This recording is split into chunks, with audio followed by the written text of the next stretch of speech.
Assalamualaikum warahmatullahi wabarakatuh. Kaifa halukum? Alhamdulillah bi khair. Apa kabar anak-anak soleh dan soleha yang berada di rumah?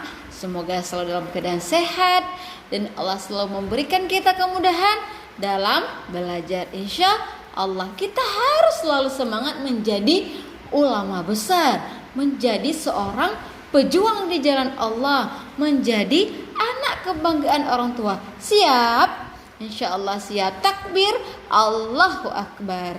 Taib anak soleh dan soleha, pada kesempatan di pagi yang cerah ini insya Allah kita akan melanjutkan pelajaran SKI Sejarah Kebudayaan Islam, yaitu tentang membina masyarakat Madinah. Siap belajar? Insya Allah siap. Semangat menjadi anak soleh? Insya Allah pasti semangat. Masya Allah, barakallahu fikum. Baik anak soleh dan soleha, ibu guru di sini akan bertanya, pernahkah anak soleh dan soleha mendengar kata-kata Madinah, kota Mekah? Pasti tentu ya. Nah, ternyata Allah akan menolong orang-orang yang patuh dan taat beribadah kepada Allah, yang rela berkorban untuk agamanya. Nah, inilah yang dirasakan oleh kota Mekah saat tiba di Yastrib ataupun di Madinah. Mereka merasakan kenyamanan, selalu disayang, kehidupan mereka selalu dalam keadaan penuh persaudaraan, mereka selalu dihormati dan saling tolong menolong. Nah, kaum muslimin Mekah yang ikut berhijrah ke kota Madinah disebut kaum muhajirin. Nah, sementara kaum muslimin Madinah yang membantu Rasulullah sallallahu alaihi wasallam serta kaum muslimin Mekah yang hijrah disebut kaum Ansor. Kita akan membahas bagaimana Rasulullah sallallahu alaihi wasallam membina masyarakat yang terdiri dari kaum Ansar dan Muhajirin. Oke, anak soleh dan soleha, ternyata Rasulullah akan menata kehidupan mereka dalam berdasarkan ajaran Islam. Rasulullah akan membina ekonomi, kemasyarakatan, pemerintahan, dan akan membinakan mereka semua dalam pertahanan, keamanan, dan dalam bidang pembinaan dan keagamaan. Ada yang tahu apa sih yang dilakukan oleh Rasulullah? Iya, Rasulullah akan menata dan membina masyarakat Madinah, yaitu dengan cara mendirikan masjid sebagai tempat ibadah dan mempersaudarakan antara kaum muslimin dan kaum Ansar, dan akan melakukan perjanjian dengan kaum Yahudi. Nah, oke, kita akan membahas selanjutnya. Pada bab ini anak soleh dan soleha, kita akan membahas bagaimana Rasulullah sallallahu alaihi wasallam menjadikan kota Madinah pusat penyiaran agama Islam dan sebagai pusat pemerintahan Islam. Taib anak soleh dan soleha, kita akan masuk ke pokok penjelasan yang harus kita ketahui. Pertama yaitu membina masyarakat Madinah. Nah, ternyata Rasulullah sallallahu alaihi wasallam seorang nabi dan rasul, yaitu utusan siapa? Iya, betul, utusan Allah Subhanahu wa taala yang ditugaskan untuk siapa? Untuk membimbing manusia untuk memeluk agama Allah Subhanahu wa taala, yaitu agama Islam. Karena kenapa? Agar kehidupan kita itu hidup selamat dunia dan akhirat. Ternyata Nabi Muhammad SAW telah melaksanakan tugasnya berdakwah selama, ada yang tahu? Iya, selama 13 tahun di kota Mekah. Namun hasilnya belum banyak penduduk Mekah yang masuk Islam. Kemudian Nabi Muhammad SAW diperintahkan untuk hijrah ataupun pindah ke kota Madinah ataupun Yastrib. Setelah mendapatkan perintah dari Allah Subhanahu wa taala, Nabi Muhammad pun melakukan selama 13 tahun di kota Mekah. Namun hasilnya tentunya belum banyak penduduk Mekah yang masuk Islam. Kemudian Nabi Muhammad SAW diperintahkan untuk hijrah ataupun pindah ke kota Madinah ataupun Yastrib. Setelah mendapatkan perintah dari Allah Subhanahu wa taala, Nabi Muhammad pun melakukan perjalanan ke kota Madinah. Ternyata sesampainya di kota Madinah, Rasulullah SAW dan kaum muslimin diterima dengan sangat baik oleh kota Madinah. Dalam waktu singkat, telah banyak penduduk Madinah yang telah memeluk agama Islam. Masya Allah. Nah, ternyata ananda saleh dan soleha, setelah tiba di Madinah, Nabi Muhammad SAW melakukan 3 hal penting dalam membina masyarakat Madinah. Ada yang tahu apa? Iya, pertama yaitu mendirikan masjid, kedua mempersaudarakan kaum Ansar dan Muhajirin, dan selanjutnya mengadakan perjanjian damai dengan kaum non-muslim di Madinah. Pada saat itu keadaan Nabi Muhammad SAW di Madinah sangat berbeda. Kenapa? Karena Madinah sangat mudah menerima ajaran agama Islam. Pemeluk agama Islam semakin hari semakin banyak, sesuai apa yang diharapkan oleh Rasulullah SAW. Nah, karena masyarakat Islam di Madinah telah terwujud, maka sudah tiba saatnya bagi Nabi Muhammad SAW membina kaum muslimin dengan dasar-dasar kemasyarakatan yang sesuai dengan ajaran agama Islam.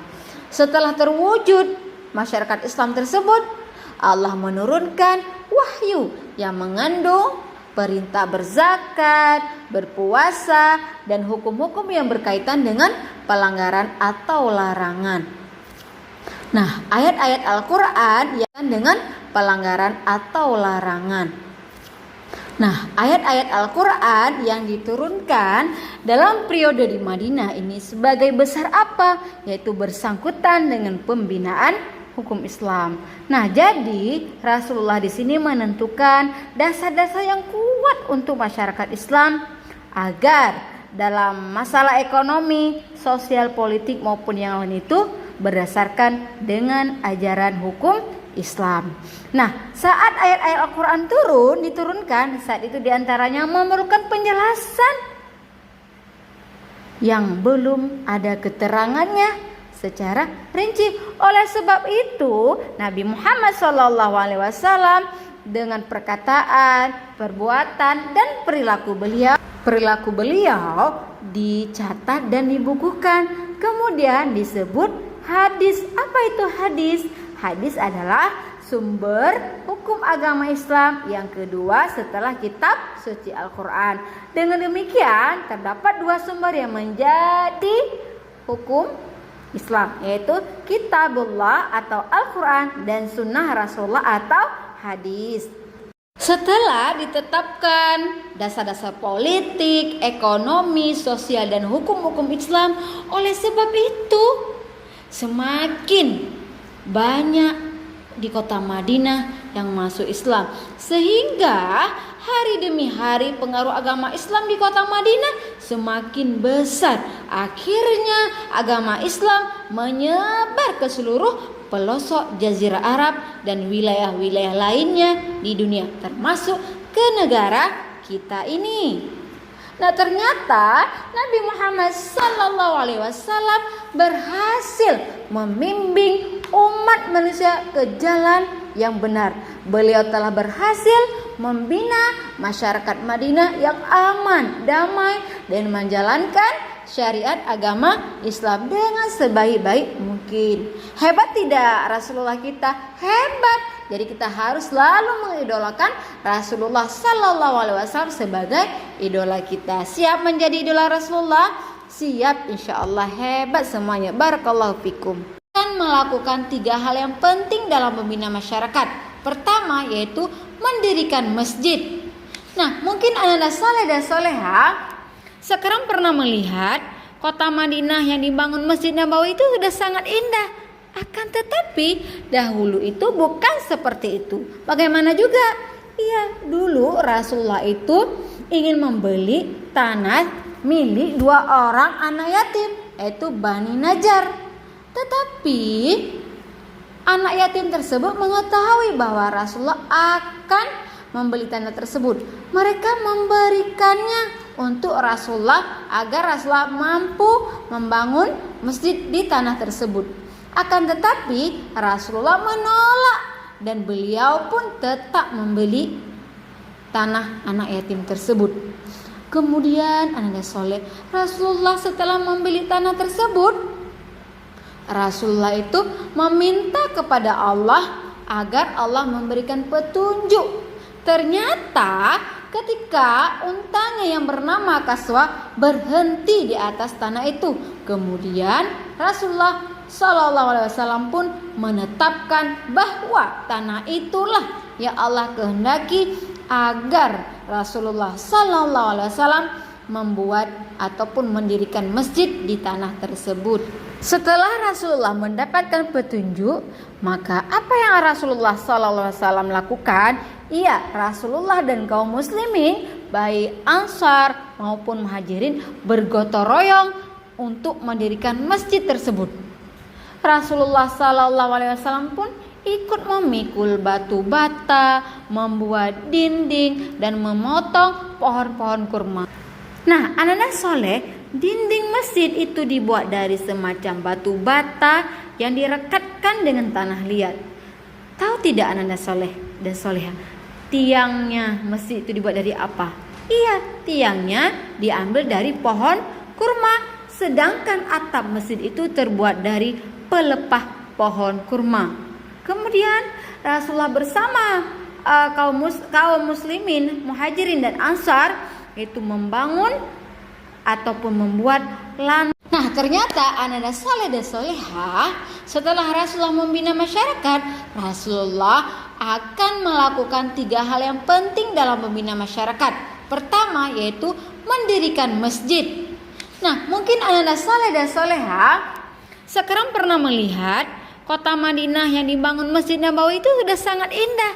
Akan tetapi dahulu itu bukan seperti itu. Bagaimana juga? Iya, dulu Rasulullah itu ingin membeli tanah milik 2 orang anak yatim, yaitu Bani Najjar. Tetapi anak yatim tersebut mengetahui bahwa Rasulullah akan membeli tanah tersebut. Mereka memberikannya untuk Rasulullah agar Rasulullah mampu membangun masjid di tanah tersebut. Akan tetapi Rasulullah menolak dan beliau pun tetap membeli tanah anak yatim tersebut.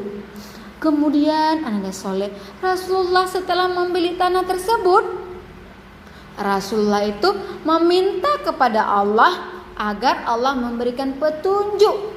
Ternyata ketika untanya yang bernama Kaswa berhenti di atas tanah itu, kemudian Rasulullah SAW pun menetapkan bahwa tanah itulah yang Allah kehendaki agar Rasulullah SAW membuat ataupun mendirikan masjid di tanah tersebut. Setelah Rasulullah mendapatkan petunjuk, maka apa yang Rasulullah SAW lakukan? Iya, Rasulullah dan kaum muslimin baik Ansar maupun Muhajirin bergotong royong untuk mendirikan masjid tersebut. Rasulullah SAW pun ikut memikul batu bata, membuat dinding dan memotong pohon-pohon kurma. Nah, anak-anak soleh, dinding masjid itu dibuat dari semacam batu bata yang direkatkan dengan tanah liat. Tahu tidak anak-anak soleh dan soleha, tiangnya masjid itu dibuat dari apa? Iya, tiangnya diambil dari pohon kurma, sedangkan atap masjid itu terbuat dari pelepah pohon kurma. Kemudian Rasulullah bersama potong pohon-pohon kurma. Nah, anak-anak soleh, dinding masjid itu dibuat dari semacam batu bata yang direkatkan dengan tanah liat. Tahu tidak anak-anak soleh dan soleha, tiangnya masjid itu dibuat dari apa? Iya, tiangnya diambil dari pohon kurma, sedangkan atap masjid itu terbuat dari pelepah pohon kurma. Kemudian Rasulullah bersama kaum muslimin, muhajirin dan ansar itu membangun ataupun membuat lantai. Lantainya dari mana? Lantainya itu berupa dari kerikil yang ditimbul dengan pasir halus. Kemudian masjid tersebut telah selesai, Rasulullah dan kaum muslimin, ansar dan muhajirin dijadikan itu sebagai tempat ibadah. Ternyata masjid juga digunakan sebagai tempat pembinaan agama, bermusyawarah dan memutuskan suatu perkara. Bahkan masjid tersebut itu menjadikan pusat pemerintahan Islam. Dengan begitu, pembangunan masjid ini pun menjadi tonggak pertama dalam membangun masyarakat baru. Kemudian Rasulullah SAW memberikan nama tersebut. Ada yang tahu Ananda Soleh apa nama masjid tersebut? Iya, diberikan nama yaitu Masjid Nabawi.